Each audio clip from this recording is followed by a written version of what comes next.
So the other thing that we can do now is we can do something called a t-test.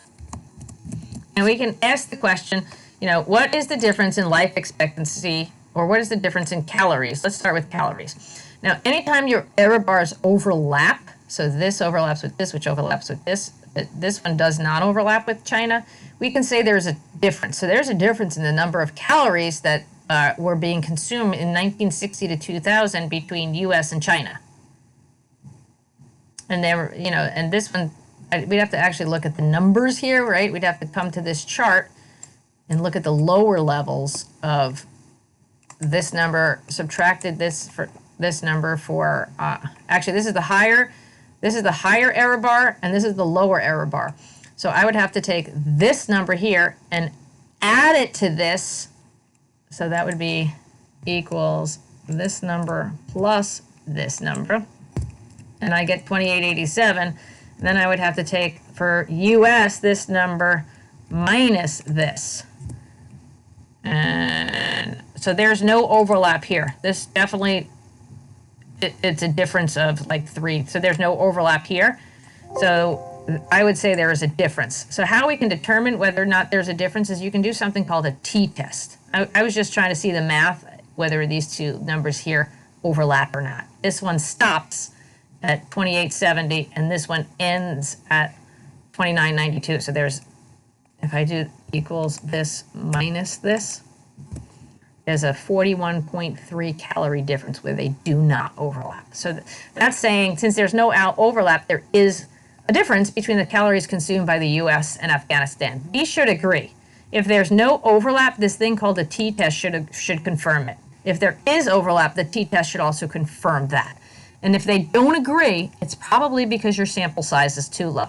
So this sample size is definitely too low because we only have 1, 2, 3, 4, 5, and we should have a minimum of 10. There's something called power where 30 is the better number of samples. You should always try and find 30. That you can say your stats are pretty reliable.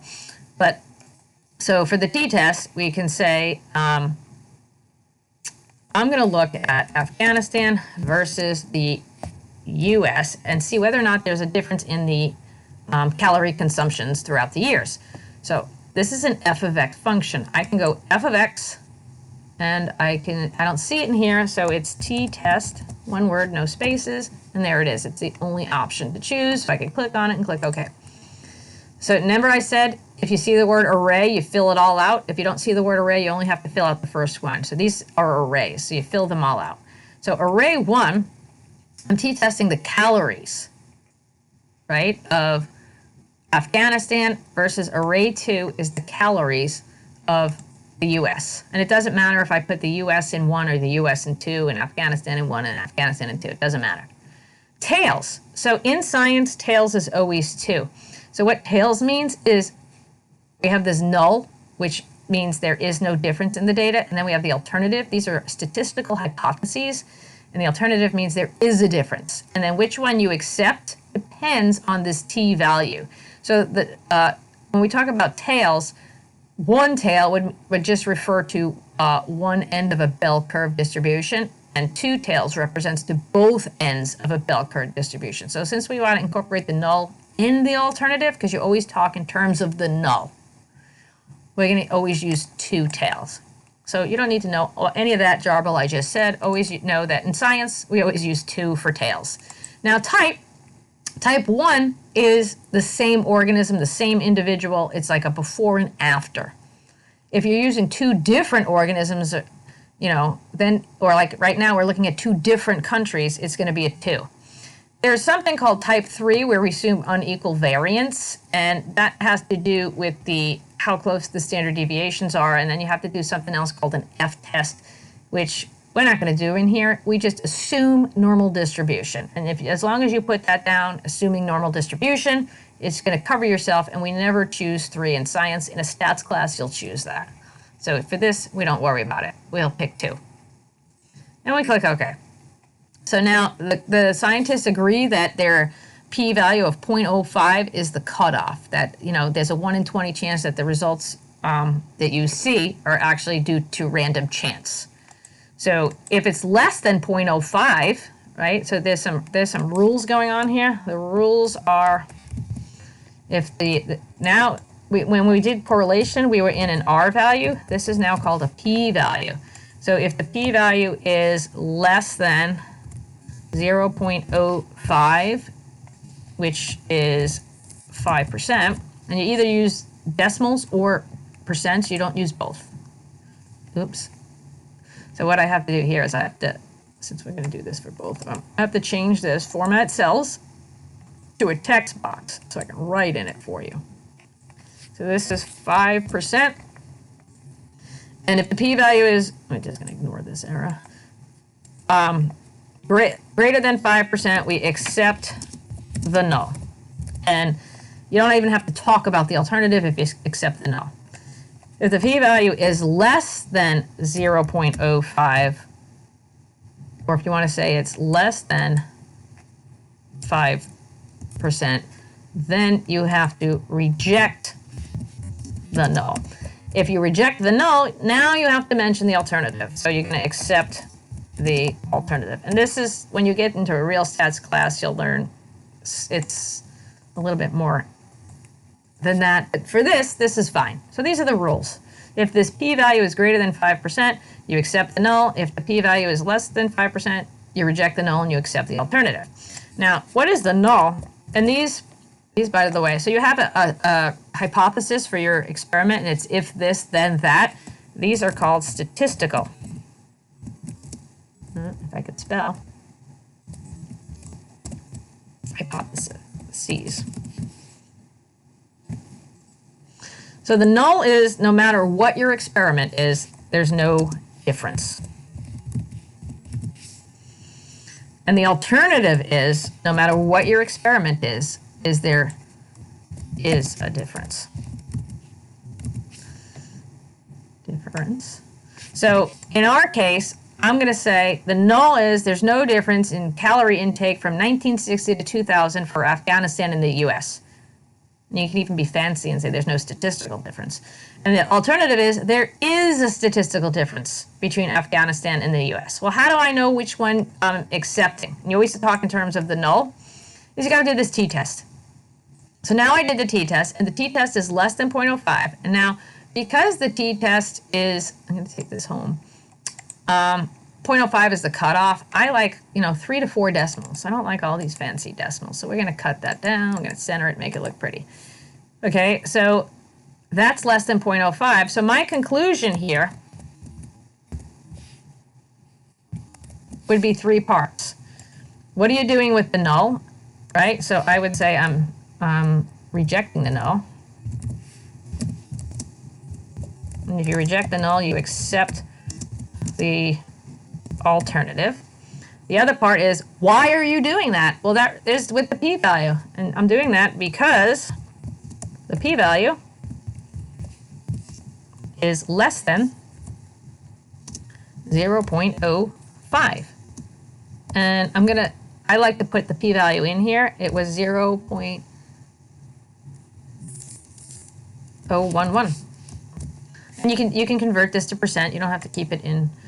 And the third part of a conclusion, let's fix this, is, so this is part 1 of my conclusion, part 2 of my conclusion, and part 3. There's 3 parts to your conclusion.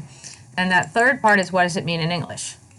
And that means if you accepted the null, you would paste the null here. If you accepted the alternative, you would paste the alternative here. So I accepted the alternative. What it means in English, control paste, is there is a difference between Afghanistan and the US in calorie intakes throughout the years. So you could t-test, all of these different countries.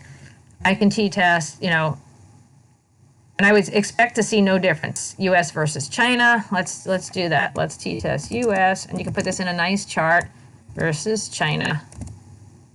We'll go CH for China. And I can go f of x, t-test, right? And I can scroll up here. And now I can move this over so I could see. I want to do calories. And for the US, calories to China. Tails is always 2 in science, and these are 2 different countries. And go OK, right? And I want to make this down to matching decimals that are like 3 to 4 in length, right? You can make this into a fancy table. You can call this the p value. And if you wanted to, you can make a chart that says difference, difference, no difference. It's up to you. Like, you know, you can make this fancy and border it. Okay. And you can do that for all the countries, though. And you can also do that for here, life expectancy.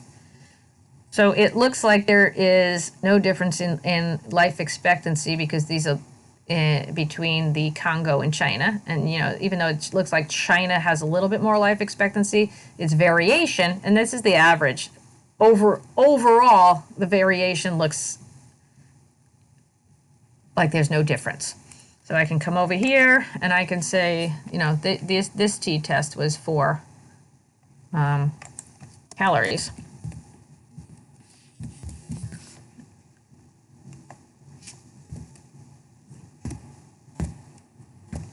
And now this t-test could be for life expectancy increase. And I can say, I want to look at, and you can do all the different combinations. Like, it obviously looks like there's a complete difference between, you know, there is a lot of variation in life expectancy in Afghanistan, but it doesn't overlap with the U.S. So there is a difference in the life expectancy living in Afghanistan and the U.S. U.S. is definitely higher. You live longer in the U.S. than you do in Afghanistan. So I can do, let's say, I'm going to do Afghanistan versus the U.S. And I'm going to put my cursor here, and I'm going to go calculate my p-value. I'm going to bring this up and say f of x, t-test. And array 1 is going to be the life expectancy now. Oh, this is something I should mention too. When you're doing a t-test, the definition of a t-test is you're comparing the two means. So I'm comparing the mean of Afghanistan to the mean, let's say now, of the U.S. And it looks like there's a difference. And is this difference a true difference? And the only way we're going to see that is to do this t-test. But you need the data that gave you this average. T-test will not work with 1 point. It needs that data that calculated that average. So that is very important to say. Tails is always 2, type is 2, click OK. And I like to go down to and center. So this is definitely less than 0.05. So there is a difference, which we see. Now, so if it doesn't agree, then you're going to, most likely if it doesn't agree, it's because your sample size is too low. So if there's no overlap in error bars, your t-test should be less than 0.05. If there is an overlap in error bars, your t-test should be greater than 0.05. If there is an overlap if that does not agree, usually your sample size is too small. And, you know, even with these results, I would say I'm fairly confident. I wouldn't say I'm highly confident because the sample size is very small in this. There's only 5. So this is something you can do to analyze your data. So if you looked at the data that we had, you saw there were several things that we did with it. We looked at, you know, independent graphs because the spread of the data sample itself was different. We did correlations of data. We did averages of the data through the different countries. We did some t-test analysis. So you can only look at 2 variables at a time. So you can either do option A, where you're looking at calories and life expectancy through years, and you're controlling country by doing the same country. But you can look at the different countries, but you're controlling for each country in the data set. And then you can actually pull that data together at the end. So you can take the results of the averages at the end and compare them all. Or you can do step B, which is look at calories and life expectancy through the various countries, and you're controlling the year, you're using the same year. So there's a lot of different things that you can do with this data, and you learn a lot of interesting stuff from it. I hope that was helpful, and thank you for watching. Oh, nope, not done yet. One more thing I want to say. If you ever get a p-value, I forgot to mention this, that looks something like this. 1.2 e to the negative, say, 8. Okay, what that means, and it's usually written 08. Okay, what that means, that's the same thing as saying 10 to the negative 8. So that's moving the decimal. So this moves decimal 8 spaces to the left. So that is like 0.7 zeros and then 1, 3. Anytime you see an E value, you will always reject the null. FYI. Because it's so small. And that's the last thing I wanted to say. All right. Have a great day.